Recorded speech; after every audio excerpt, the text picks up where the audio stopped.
हाँ जी भाभी का एक क्वेश्चन इसका देखते हैं फिर आगे चलते हैं। हाँ अपने क्या है इसमें कि ये पूछ रहा है कि सपोज x1 x2 ये आईआईडी नॉर्मल ये है। तो जो 26 क्वेश्चन है कि एक्स आई वाई आई जो है आईआईडी है, मतलब x1 y1 x2 y2 सबका सेम डिस्ट्रीब्यूशन है और इंडिपेंडेंट है। तो मतलब x1 x2 x3 xn independent है दूसरे से, y1 y2 y3 yn independent है, xi yi इंडिपेंडेंट नहीं है।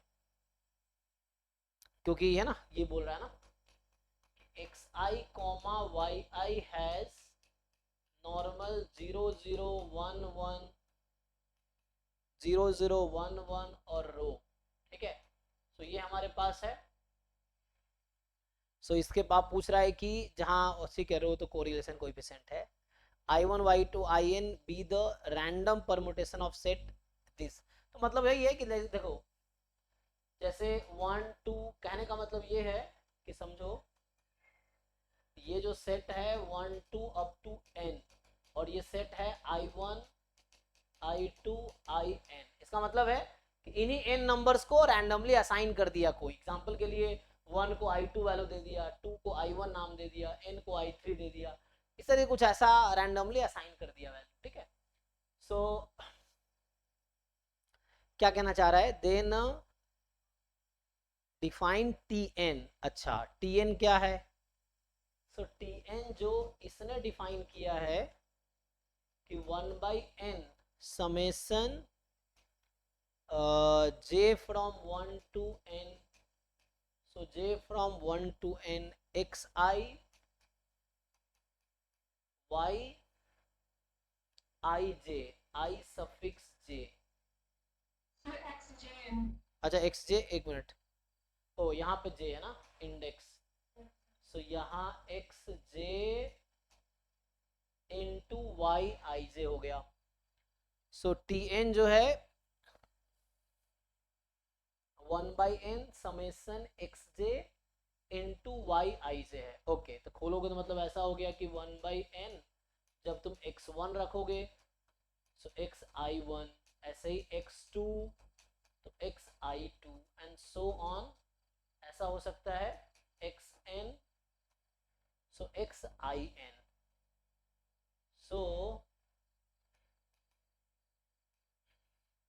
अब मुझे बताओ, ये n नंबर है और उसको आपको परमुटेशन करना है, तो परमुटेशन ऑफ n ऑब्जेक्ट क्या होता है? हाँ n फैक्टोरियल। तो हम n फैक्टोरियल डिफरेंट परम्यूटेशन बना सकते हैं इसका। तो एक परम्यूटेशन हमारा होगा, तो हमसे पूछ रहा है एक्सपेक्टेशन क्या होगा इसका, ये पूछ रहा है ना। सो एक्सपेक्टेशन पूछ रहा है, इसका मतलब है कि tn is equal to 1/n summation j from 1 to n। जब एक्सपेक्टेशन लगाओगे तो क्योंकि xi y ये इंडिपेंडेंट है तो e of xj into e of yij ऐसा हो जाएगा। इसकी वजह ये है क्योंकि xi yi इंडिपेंडेंट, अच्छा ये ऐसा नहीं कर सकता मैं। सो है ना, ऐसा कब कर पाते जब मुझे पता था xi yi इंडिपेंडेंट, ऐसा नहीं है। xi yi इंडिपेंडेंट नहीं है क्योंकि यहाँ पे रो है ना, तो ये इंडिपेंडेंट नहीं है। तो हाँ जी, इसको मेरे को यहाँ पे रैंडम परम्यूटेशन पे मतलब थोड़ा कंफ्यूजन हो रहा था, मतलब बस इसमें यही है इसका मतलब रैंडम परम्यूटेशन का। हाँ हाँ बस वो चेंज किया। देखो सिंपल ट्रिक बताता हूँ, मान लो अगर रो मेरा 0 हो गया एग्जांपल के लिए, तो क्या होगा? मतलब इंडिपेंडेंट हो गया। हाँ रो अगर 0 हो गया तो इंडिपेंडेंट हो जाएगा, तो इसको मैं ब्रेक कर सकता हूँ। और ऐसे इंडिविजुअली ई एक्स आई 0 है, इंडिविजुअली ई एक्स जे भी क्या है 0 है। तो वैसे तो ये 0 अगर इस केस में लिखेंगे तो ये जो ई ऑफ टी एन है ना, क्योंकि ये ब्रेक हो जाएगा दो पार्ट में इंडिपेंडेंट हो गया तो ये तो 0 आ जाएगी। तो इसका मतलब ये कि पहला ऑप्शन तो गलत है ना, क्योंकि 0 देगा नहीं वो। जब मैं रो को 0 पुट करूंगा तो कौन सा ऑप्शन 0 आंसर देगा? बीसीडी है ना। हाँ तो ए तो गलत आंसर है, अब बीसीडी के बारे में सोचना है। अब यहाँ पे तुम्हें डिफरेंट केसेस बना के देखने पड़ेंगे, क्या क्या पॉसिबिलिटीज हैं।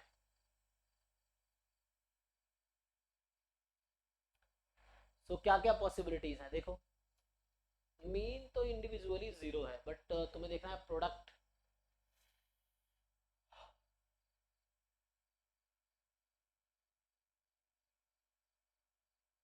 अच्छा एक मिनट, यहां देखो, अगर मैं ऐसा करूं माइनस अपनी मर्जी से, अगर मैं इसमें ई एक्स जे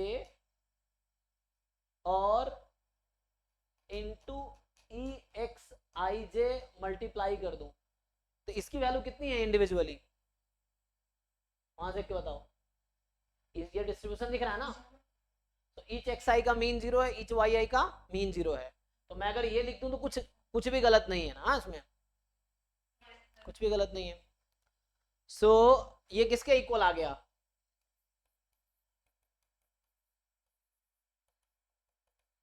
या ऐसे समझो ना, ये रो क्या था तुम्हारा, व्हाट इज रो,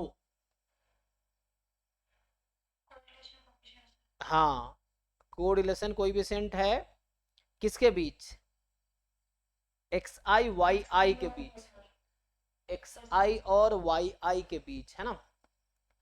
ओके तो यहाँ तो मैचिंग वाला सीन हो गया, कितने मैच करेंगे, जैसे ना अगर मैं ऐसे लिखूं, ये तो मैं ऐसे समझा रहा था, दूसरा तरीके से लिख सकता हूं मैं। एक्चुअली ये कुछ और नहीं है, ये कोरिलेशन है, चूंकि ये यही चीज है, ये एक्स आई इंटू वाई आई है, यही तो है ये, ठीक है ना, क्योंकि रिड्यूस करोगे तो एंड में यही आ जाएगी।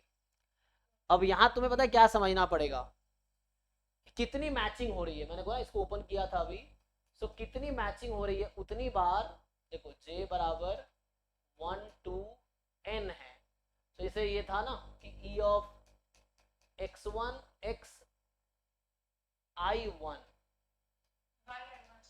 अच्छा सॉरी y i1, हाँ इस तरह चल रहा है, और लास्ट में e of xj y ij, यही ना, या बाद में xn लिख लो y in, इस तरह से ये ब्रैकेट में लिख दिया मैंने।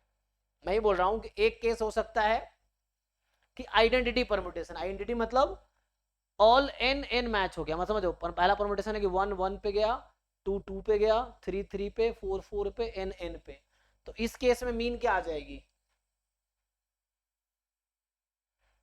अगर मैं वैसा करता हूं परम्यूटेशन तो क्या आ जाएगी मीन,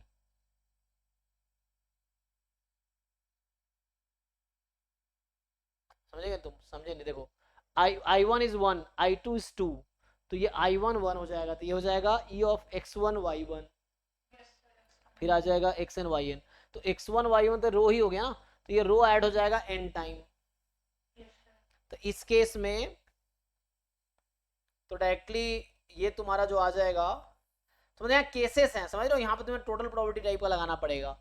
टोटल प्रोबेबिलिटी क्या है, केसेस हैं, क्या केसेस हैं कि हमने रैंडमली परम्यूट किया तो कितने मैचिंग होंगे उस पर डिपेंड करता है। मैचिंग मतलब ये हो गया समझो कि i1 1 के इक्वल, i2 2 के इक्वल, i3 3 के इक्वल, इस तरह n ऑप्शंस हैं, तो कितने मैचिंग होंगे, अभी जो मैंने बनाया उसमें n मैचिंग हो गया एक्चुअली, मतलब जो अभी मैंने तुम्हें कहा कि i1 को 1 ले लो, i2 को 2 ले लो, i3 को 3 ले लो, in को n ले लो, तो हमने सब इंडेक्स को मैच करा दिया एक्चुअल वैल्यू से, तो ये उस केस में तो उसकी प्रोबेबिलिटी कितनी है 1/n फैक्टोरियल पहले तो, अब उसकी मैंने मैचिंग करा दी, सो यहाँ से